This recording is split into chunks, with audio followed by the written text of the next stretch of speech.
Kedu ihe a na-akpọ groundnut na groundnut oyi n'asụsụ Igbo? Oge ga-agwala bụ. Groundnut oyi gịnị ka a na-akpọ ya n'asụsụ Igbo? Groundnut oil.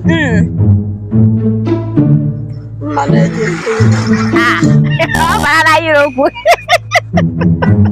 Mgbe anyị ewerela otu ka m weba nnọọ otu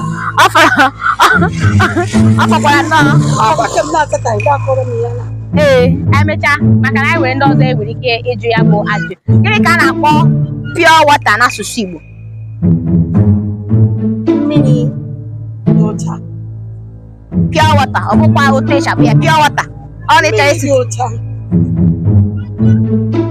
chekwa echiche ruo eruru. Pure water. Lekwa ya pure water otu ahụ. Mmiri dị ọcha. Mmiri dị ọcha. Ọ dị mma. O nwere nke ị nwetaghị ya ka anyị webakwa nnọọ otu ọzọ. Isi webawa. Ọ dị mma, kedu ihe ọzọ anyị ga-adị? Gịnị ka a na-akpọ umbrella n'asụsụ Igbo?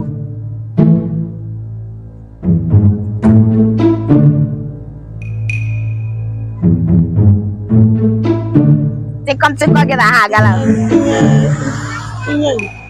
Ihe ndo. Ị na-etinye ya n'ahịrịokwu, tinye ya n'okwu. Ndo bụ ebe ọbụla enwere ihe mkpuchi, ihe niile nwere ike iwu ndo, ọ bụ na umbrella. Chee ya eche, olee ụdị ndo ọ bụ? Hell. O siela ike, ọ bakwara m ọzọ, ọ fọkwara nna abụ ị ga-ejisikwa ike o.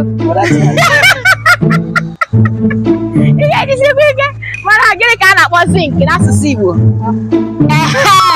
Ka atọọla gị ije nnọọ ngwa.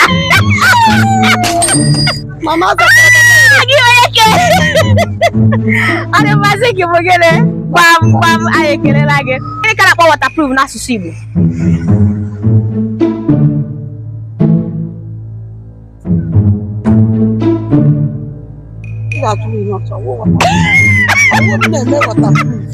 Ọ gị na-eme zinc? Ọ gị na-eme gbamgbam? Ngwa jide nnọọ nke iji nnọọ. Oge ahụ na Ike ikpeazụ m chọrọ ịjụ.